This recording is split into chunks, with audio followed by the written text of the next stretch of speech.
Assalamu alaikum. Welcome back to my YouTube channel. Today I am going to discuss sequence homology versus sequence similarity. Basically हम इन दोनों words को आपस में use कर लेते हैं, यानी जहाँ पे हमने सीक्वेंस होमोलॉजी यूज़ करना होता है हम समटाइम्स वहाँ पे वर्ड सीक्वेंस सिमिलैरिटी इस्तेमाल कर लेते हैं। ऐसा नहीं होना चाहिए क्योंकि ये दोनों वर्ड्स जो हैं वो डिफरेंट हैं और ये कैसे डिफरेंट हैं वो हम जानेंगे आज की इस वीडियो में। सीक्वेंस होमोलॉजी आपने पढ़े हैं होमोलोगस कैरेक्टर्स, होमोलोगस और एनालोगस कैरेक्टर्स तो हम मेरे हाल में एफएससी से पढ़ते आ रहे हैं, मैट्रिक में भी बल्कि पढ़े हैं। तो होमोलॉजी क्या होती है कि ऐसे ऑर्गेनिजम्स जिनका इंसेस्टर सेम होता है, ठीक है, यानी उनका कॉमन एवोल्यूशनरी ओरिजिन होता है, तो उनको हम कहते हैं कि ये होमोलॉजी शेयर करते हैं या ये होमोलोगस रिलेशनशिप में है। सीक्वेंस सिमिलैरिटी क्या है? ये इससे रिलेटेड भी है लेकिन थोड़ी सी डिफरेंट टर्म है। इसमें हम क्या करते हैं, हमारे पास फॉर एग्जांपल दो सीक्वेंसेस हैं, हम देखते हैं कि उनके कितने परसेंट रेजिड्यूज जो हैं वो मैच हैं, और मैच किस बेस पे? साइज़, चार्ज एंड हाइड्रोफोबिसिटी की बेस पे। हाइड्रोफोबिक रिलेशन क्या होते हैं कि वाटर से वो वाटर को रिपेल करते हैं, वाटर लविंग नहीं है, ठीक है। सो सीक्वेंस सिमिलैरिटी बेसिकली क्या है? परसेंटेज है अलाइंड रेजिड्यूज़ की, यानी उनके कितने परसेंट रेजिड्यूज़ जो हैं वो फिजियोकेमिकल प्रॉपर्टीज़ में सिमिलर हैं। कॉमन ओरिजिन की यहाँ पे बात नहीं हो रही, यहाँ पे सिमिलैरिटी है on the basis of physicochemical properties, और वो कौन कौन सी हैं? Size, charge, hydrophobicity. अच्छा, अब यहाँ पे थोड़ा सा और मैं क्लियर कर दूँ आपको। सीक्वेंस होमोलॉजी बेसिकली रिजल्ट है किस चीज़ का? ये सीक्वेंस सिमिलैरिटी का। यानी हम क्या कर रहे हैं कि हम कह रहे हैं कि फ़लाँ जो दो सीक्वेंसेस हैं वो होमोलोगस हैं, और ये कंक्लूजन हमने उनके इंसेस्ट्रल रिलेशनशिप के बारे में कैसे बनाई? On the basis of sequence similarity comparisons.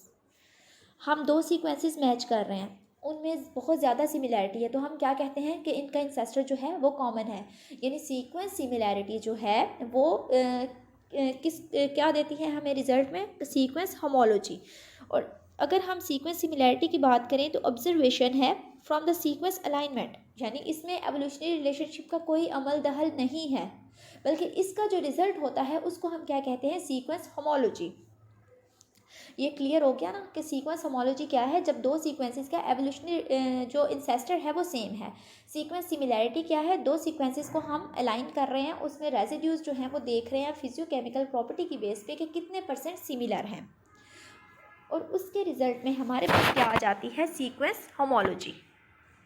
अब सीक्वेंस सिमिलैरिटी जो है वो एक क्वांटिटी है, उसको हमने परसेंटेज में बताना है, जबकि होमोलॉजी जो है ये एक क्वालिटी है, ये क्वालिटेटिव करैक्टर है। हम ये कह सकते हैं कि दो सीक्वेंसेस जो हैं उनमें 40% सिमिलैरिटी है, लेकिन हम ये नहीं कह सकते कि दो सीक्वेंसेस में 40% होमोलॉजी है, वो होमोलोगस होंगी या नहीं होंगी। अच्छा, अब सीक्वेंस सिमिलैरिटी का लेवल अगर बहुत ज़्यादा है तो ऑटोमेटिकली हमें क्या अंडरस्टैंडिंग आ जाती है कि ये इनका इंसेस्टर जो है ये सेम है, कॉमन एवोल्यूशनरी रिलेशनशिप है। अच्छा, अब यहाँ पे मसला ये है कि कितने परसेंट सिमिलैरिटी होगी तो हम कहेंगे होमोलोगस ये हैं, और कितने परसेंट सिमिलैरिटी पे हम कहेंगे कि ये होमोलोगस नहीं है। वहाँ पे 3 जोन्स बनाए गए हैं। अब उससे पहले थोड़ी सी मैं आपको एक्सप्लेनेशन दे देती हूँ। न्यूक्लियोटाइड सीक्वेंसेस में 4 कैरेक्टर्स होते हैं, कौन कौन से? Adenine, guanine, thymine, cytosine. So 25% chances हैं कि जो अनरिलेटेड सीक्वेंसेस हैं वो भी आइडेंटिफाई जो हैं वो कह लें कि रिलेटेड हो सकती हैं, ठीक है, आइडेंटिकल हो सकती हैं।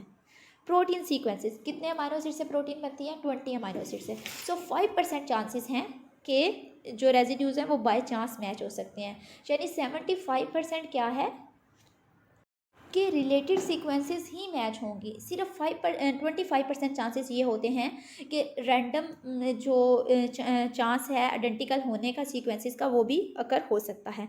अगर गैप्स भी अलाउ करें इस 5% में तो ये परसेंटेज इंक्रीज़ हो जाती है 10 से 20% तक। अच्छा, उसके बाद ये तो हो गया कि एक वो बनते किस किस से हैं? न्यूक्लियोटाइड सीक्वेंसेस और प्रोटीन्स। सेकंड फैक्टर कौन सा है? लेंथ, कि हमारे पास सीक्वेंसेस कितनी मौजूद हैं, वो शॉर्ट सीक्वेंस है, वो लॉन्ग सीक्वेंस है। अगर शॉर्ट सीक्वेंस होगी तो बहुत ज़्यादा चांस है कि रैंडमली मैचिंग हो गई, यानी फॉर एग्जांपल हमारे पास न्यूक्लियोटाइड ही 4 है तो हो सकता है दूसरी सीक्वेंस में भी वही 4 न्यूक्लियोटाइड हों। और अगर लॉन्ग सीक्वेंस होगी तो ऐसा हो सकता है कि रैंडम चांस सिमिलैरिटी का कम होता जाए, क्योंकि लॉन्ग सीक्वेंस है तो अगर वो दोनों सीक्वेंसेस सिमिलर नहीं हैं तो रेजिड्यूज आइडेंटिकल नहीं होंगे। अच्छा, इससे हमें क्या सजेशन मिलती है कि शॉर्टर सीक्वेंसेस जो हैं उनके लिए हायर कट ऑफ्स रिक्वायर होते हैं होमोलोगस रिलेशनशिप बताने के लिए। यानी हमें बहुत मुश्किल से सिलेक्ट करना पड़ता है कि आया कि ये वाकई ही होमोलोगस रिलेशनशिप है या नहीं है। अच्छा, अब हम क्या कहते हैं, फॉर एग्जांपल हमारे पास दो सीक्वेंसेस हैं, वो कम्प्लीटली अलाइन हो गई हैं। अलाइन कैसे कि दोनों में 100 रेजिड्यूज़ हैं और उनमें 30% सीक्वेंसेस जो हैं वो सेम हैं। तो हम क्या कहते हैं कि ये सेफ़ जोन में है। फर्स्ट जोन, सेफ़ जोन, यानी इनको हम होमोलोगस कह सकते हैं, ठीक है। या 30% या उससे ज़्यादा वो किस जोन में आएंगी, सेफ़ जोन में। अगर आइडेंटिटी लेवल जो है वो 20% और 30% तक है, 20 से 30 के दरमियान आता है, तो हम उसको क्या कहते हैं, टीवी लाइट जोन। और टीवी लाइट जोन में होमोलॉजी जो है उसको इन्फर करना, उसको कंक्लूड करना बहुत ज़्यादा मुश्किल है कि हो सकता है वो आपकी सीक्वेंस हो भी होमोलोगस और ये भी हो सकता है कि सीक्वेंस होमोलोगस ना हो। 50% चांसेस होते हैं। और बिलो 20% आइडेंटिटी को हम किस जोन में रखते हैं, मिड नाइट जोन में। वहाँ पे क्या है कि इसका मतलब है कि होमोलोगस रिलेशनशिप नहीं है, ठीक है। ये बेसिकली कोई प्रिसाइज रूल नहीं है, लेकिन मोस्टली हम इस रूल को यूज़ करते हैं। तो ये था हमारा आज का lecture, sequence homology versus sequence similarity.